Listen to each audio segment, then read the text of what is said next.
이준석 전 국민의힘 대표가 홍준표 대구시장과 깜짝 회동을 했습니다. 두 사람이 만난 게 무려 1년 4개월 만이라고 하는데 자, 이번 만남에 어떤 연유가 있었던 건지 한번 알아보겠습니다.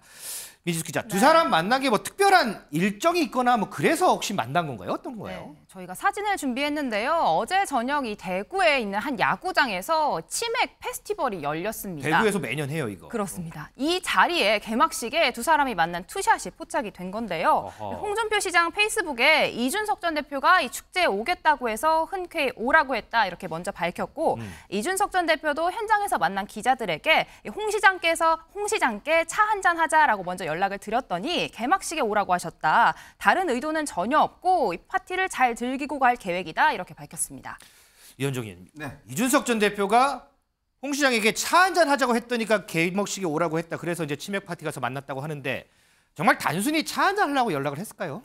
그걸 믿을 수 있을까요? 그러니까요. 원래 이준석 대표는 치맥 행사에 매년 갑니다. 근데 원래는 2일 날 가기로 했어요. 원래 이제 2일 날 가기로 했는데. 네. 근데 본인이 이제 이날 이제 이 홍 시장한테 연락을 했다는 거 아니겠습니까? 자, 두 사람의 공통점 뭐죠? 두 사람 다 지금 징계를 받고 있다는 거죠. 그렇죠. 자, 그리고 또 이준석 전 대표 같은 경우는 지금 대구 출마설이 소설 나오고 있습니다. 맞아요. 네. 지금 노원의 공천을 안 받을 경우에 지금 노원 공천 여부 여러 가지 논란이 있지만 만약에 공천되지 않을 경우는 본인 아버지의 고향인 대구 아니면 본인의 어떤 집안이 있는 칠곡이라든지 뭐 이런 쪽에서 아마 정책 제기를 노리는 게 아니냐 이런 지금 견해가 있습니다. 자, 그렇다면 이 기회가 굉장히 본인한테는 여론의 관심을 받으신 좋은 기회잖아요. 이준석 전 대표 뭐 정치인으로서는 이런 그냥 보통 하는 행보가 아니지 않습니까? 본인이 항상 행동 하나는 다 이게 어떻게 언론에 비춰질지 어떻게 이 정책으로 해석될지를 다 생각하고 하는 행동이거든요. 그냥 행동하지 않습니다. 홍준표 전 대표, 시장 마찬가지죠. 두 분 다. 자, 그렇다면 두 사람이 만나서 뭔가 시너지 효과를 올려야 될 거 아니겠습니까? 결국 이렇게 투샷이 잡힌다는 거는 결국은 우리가 징계받은 사람들끼리 뭔가 어떤 함께하는 모습들 또 많은 해석을 바라겠죠, 언론에. 자, 그러면 뭐 출마하냐 마냐 그럼 또 한 번에 언론에 나올 거 아니겠습니까? 결국 저는 그걸 노리는 게 아니냐.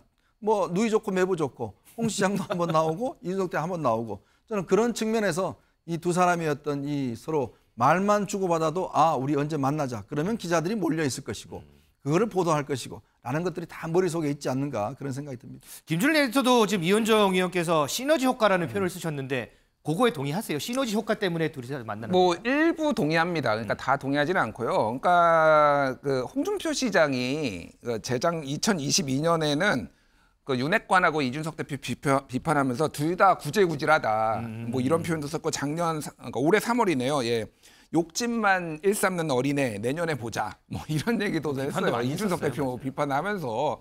그러니까 홍준표 시장이 조변석계 하는 거는 유명합니다. 그 상황에 따라서 이렇게 누구를 비판했다가 누구를 끌어안았다라가. 근데 지금은 이준석을 끌어안을 때다라고 이제 판단을 한 거죠. 그러니까 왜요? 지금 그러니까 윤석열 정부에 대해서 최근에 홍준표 시장이 비판의 목소리를 올린 거는 본인이 고문해서 이제 뭐 해촉된 것도 있고 네네. 그리고 이를테면은 최근에 이제 홍범도 장군 흉상 이전과 관련해서 완전히 처음으로 좀 유력 정치인 중에서 가장 강하게 다른 목소리를 냈잖아요. 맞아요. 그러니까 이거 문제가 있다라고 지금 이 윤석열 정부의 방향성에 대해서 상당히 의구심을 가지고 있다. 그거는 본인의 정치적 입지를 또 높이려는 뭐 이런 차기 대선까지 보는 그런 거거든요. 그러니까 필요에 따라서 합종 연행을 지금 하는 건데 이준석 대표를 지금은 끌어안을 필요가 있다라고 해서 뭐 홍준표 시장을 잘 아는 분들이야 뭐 그러려니 하겠지만은 모르는 분들은 아니 뭐 엊그제까지 욕하다가 지금 또 칭찬하고 이게 뭐지 뭐 이렇게 생각하실 분도 있을 것 같은데 둘 다 언론에도 뭐 많이 나오고 그리고 내년 총선에 조금 뭐 힘을 조금 이제 과시하려는 뭐 이런 다목적 포석이 아닌가 그렇게 그럼 보여집니다. 결과적으로 뭘 위해서 끌어안는 거예요? 그럼? 그러니까 자신의 정치적 입지인 거죠. 그러니까 윤석열 입지를 정부가 위해서? 지금 뭐 제가 구체적인 수치는 말씀 안 드리겠지만은 대통령 지지율이나 이런 것들이 지금 상당히 안 좋아요. 지금 여러 가지 이제 후쿠시마 오염수나 지금 홍범도 장군 논란 뭐 이런 것들이 있는데 여기에서는 이제 다른 목소리를 내야 되겠다라는 전략적인 판단이 지금 들어간 거죠. 그러니까 어차피 홍준표 시장의 머릿속에는 2027년 대선입니다. 그러니까 지금은 지금 윤석열 대통령과 윤석열 생각을 같이 쫓아갈 필요가 없다라고 판단을 한 거죠. 그러면은 최대한 반윤석열과도 어느 정도 거리를 좀 유지를 하면서 적절하게 세력을 만들 필요도 있다. 뭐 이런 식의 조금 장기 포석으로 좀 봐야 될 것 같아요. 장기 포석. 와, 너무 장기 아닙니까? 조금 전에 이현정 의원께서 이제 총선 얘기 잠깐 해주셨는데 지금 국민의힘에서 당협위원장 인선을 속속 하고 있어요. 그런데 이준석 전 대표가 출마하려는 노원병은 지금 공석으로 둔단 말이죠. 그렇죠. 그래서 일각에서는 이거 이준석 전 대표에 대한 배려다라는 그런 표현도 나오는데 그런가요, 이게?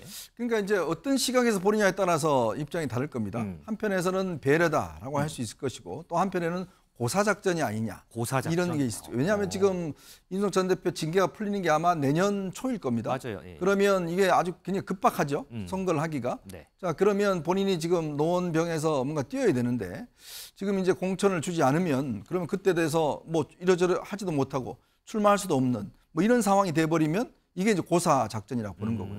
그러니까 이제 국민의힘 지도부가 마지막까지 이제 공천 줄 듯 말 듯 하다가 그냥 안 줘버리는. 네. 아니면 이제 하다가 줘버리는. 뭐 이런 이제 현상이 되면 본인으로서는 굉장히 힘들어지겠죠.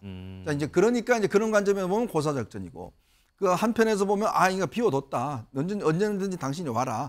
라는 측면에서는 이제 배려라고 볼 수가 있는 거고.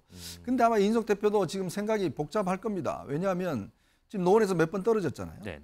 근데 과연 그럼 다음에 나와서 당선될 가능성이 있을까? 라는 데 대한 것들 이게 이제 계산에 있을 거예요. 그렇다면 본인은 어떻게 하든지 진짜 물구나무를 서서라도 지금 다음 국회는 들어가야 되거든요. 그렇지 않으면 더 이상 밖에 나가면 이제 정치적 의미가 없습니다. 그렇다면 본인이 뭔가 확실한 곳, 뭔가 할 수 있는 곳 그런 걸 좀 찾아야 되거든요. 저는 그래서 아까 말씀드렸듯이 대구를 이야기를 한 겁니다. 그러니까 만약 당 지도부가 공천을 주지 않는다 그러면 정말 무소속이라도 아니면 신당을 창당해서라도 뭔가 대구에서 또 대구 같은 가면 고향 아들이라고 해서 좀 뭔가 품어주는 그런 또 있지 않겠습니까? 뭐 그런 것들. 그래서 지금 대구 동굴 원래 뭐 지금 그쪽 지역에 여러 가지 뭐 썰이 나오고 있습니다.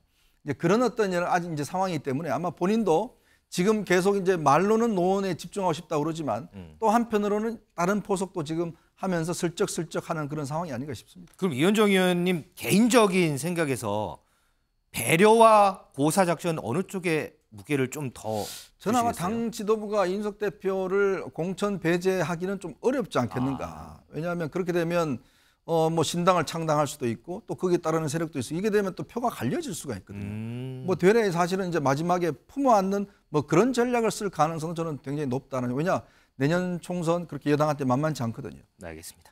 임재 변호사 이제 총선 얘기가 나와서 그런데 지금 김종인 전 비대위원장이 요즘에 이제 특종인들 막 거론하면서 총선 관련해서 언급을 하더라고요. 특히 이제 이준석 전 대표 같은 경우에는 공천을 못 받아도 무소속이라도 출마할 거다 이런 예상 내놨는데 다른 특정인들도 언급한 사람들이 있을까요? 네, 선거가 다가오긴 다가오고 있는 것 같습니다. 이제 김종인 전 비대위원장이 입에도 또 죽중을 하게 되는데요. 네. 이준석 전 대표에 대해서는 당에서 노원병에 좀 공천을 해주는 게 맞지 않겠냐는 의견을 표하면서도요. 결국 최종적으로는 당 지도부가 결정할 문제이다 이렇게 또 의견을 밝힌 바 있습니다. 네. 이준석 전 대표가 국회의원 신분이 아님에도 불구하고 당 대표까지 지냈고 사실 국민 전체로 보면은 상당히 인지도가 높잖아요. 그렇기 때문에 이런 부분 당에서 이 역할에 대해서 책임에 대해서 좀 인정해줘야 되는 것이 아니냐 이런 언급도 있었고요. 그런데 갑자기 날벼락 맞으신 분들도 계신 것 같습니다. 아, 그래요? 이미 진한 얼굴이다 이런 표현 들으신 분들도 계신데요. 나경원 전 의원과 이제 원희룡 장관에 빗대어서 이미 다 지나간 얼굴이다 이렇게 표현을 하면서 어떤 선거에서의 이 두 분의 책임론에 대해서는 국민들에게 좀 새로운 얼굴로 새롭게 또 평가받아야 되는 것은 아니냐 이런 선거에 관한 입장을 표하시기도 하셨습니다. 자, 지금 원희룡 장관 얘기가 나와서 그러는데 원희룡 장관도 이번 총선에 그러니까 다가올 총선에 출마가 상당히 강하게 예상이 되죠. 그런데 최근에 한 세미나에 참석을 해서 선거와 관련된 발언을 했습니다. 이것 때문에 어제 국토교통위원회가 열렸는데 여기서 설전이 좀 있었습니다. 그 얘기 좀 듣겠습니다. 그 여당의 간판을 들고 국민들의 심판을 받아야 될 분들에 대해서 그 밑바탕 작업을 하는데 저도 정무적인 역할을 모든 힘을 다 바쳐서 제 시간을 쪼개서라도 여러분과 함께 최선을 다할 것을 약속을 드리겠습니다. 모든 힘을 다 바쳐서 민주당을 국민들이 심판할 수 있도록 강력한 방안을 제시하겠다. 정권 교체를 이뤄내야 된다고 발언까지 했습니다. 명백한 공직선거법 제9조 공무원의 중립 의무 위반입니다. 저보다 훨씬 세고 직접적으로 선거 압승을 호소했던 전 노무현 대통령에 대한 탄핵이 헌법재판소에서 기각된 바가 있습니다.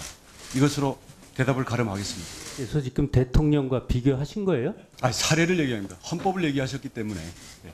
그 사례는 맞지 않고요. 지금 김준일 에디터 어떠세요? 총선 의식 많이 하나요? 어떤가요?